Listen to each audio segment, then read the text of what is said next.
When it comes to claims about the scale of violence within personal relationships, the 1 in 4 and the every 10-second type statistics drip off the tongue. Beatrix Campbell, the radical feminist and lesbian, has gone further than this. In an article for The Guardian, she claimed that women victims of domestic violence phone the police every second of every day. If that were true, over 31 million cases would be occurring every year. We would need 3 times the number of police officers in this country just to answer the phones.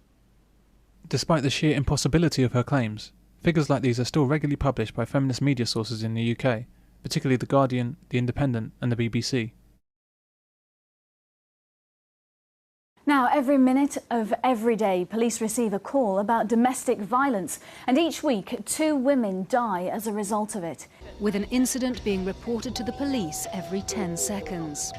That official statistic may be shocking enough, but while many victims still refuse to come forward, the true picture is almost certainly worse. The big problem with this factoid is that we're not told what an incident is. How many of these incidents are a man calling about a violent wife? How many incidents are a child calling about a violent mother? How many incidents are a woman calling about a lesbian partner?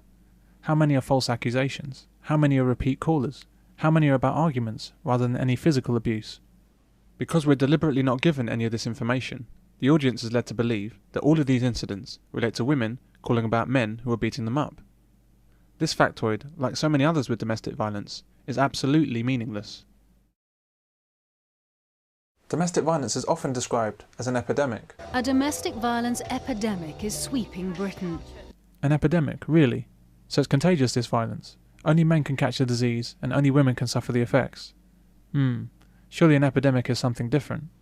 The flu outbreak of 1918 was an epidemic. That killed 228,000 people in the UK within 4 months.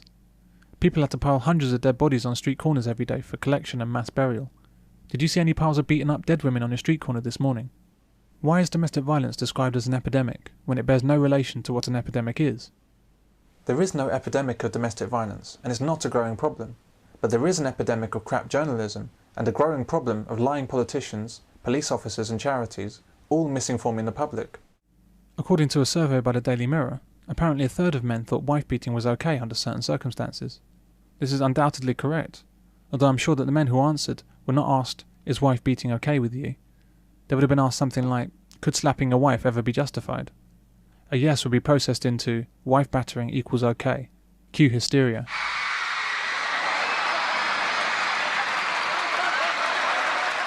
The Mirror goes on to say,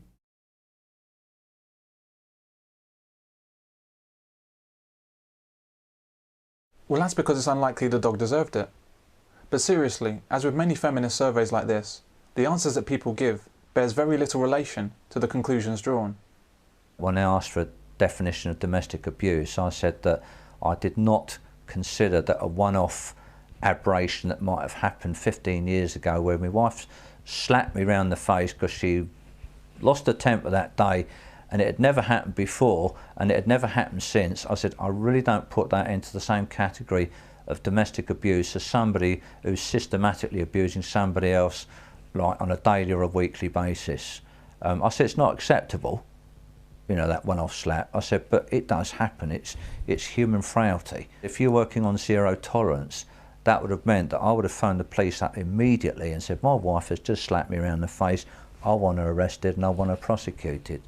No, that's well out of all. So I got taken to the cleaners for saying that, but they got it out of context because, like I said it's unacceptable, but I do not put that in.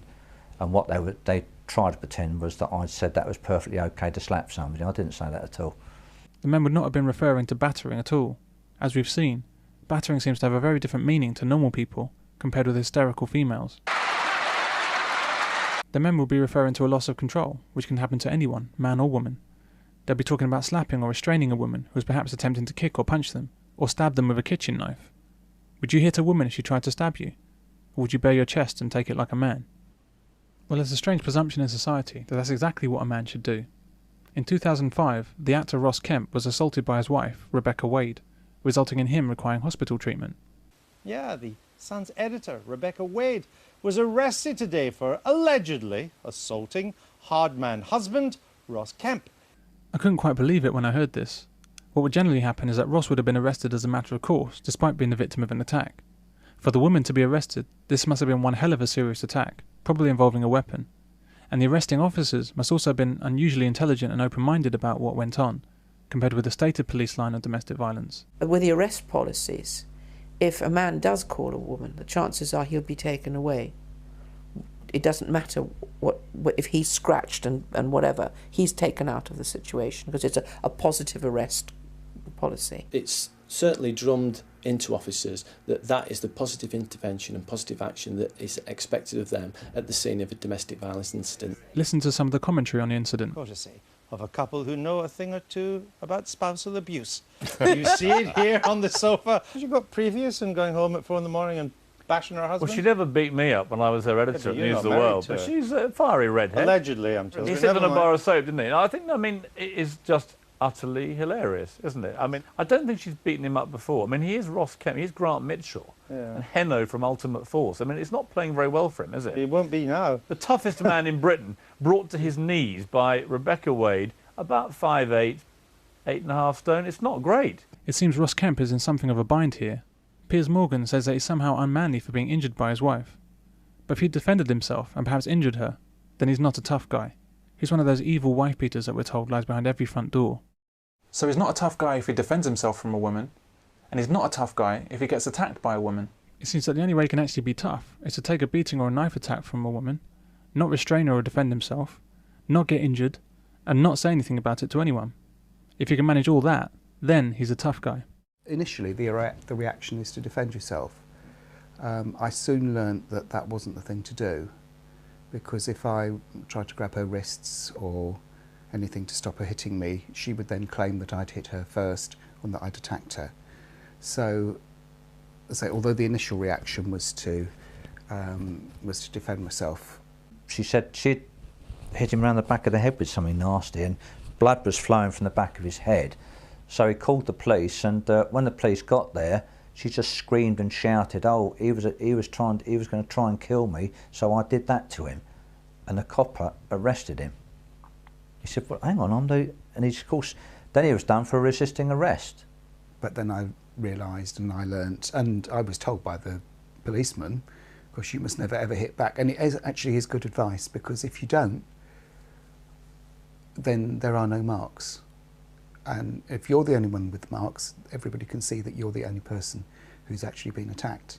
Perhaps men should take violence from women and not ever react in kind. Do it again.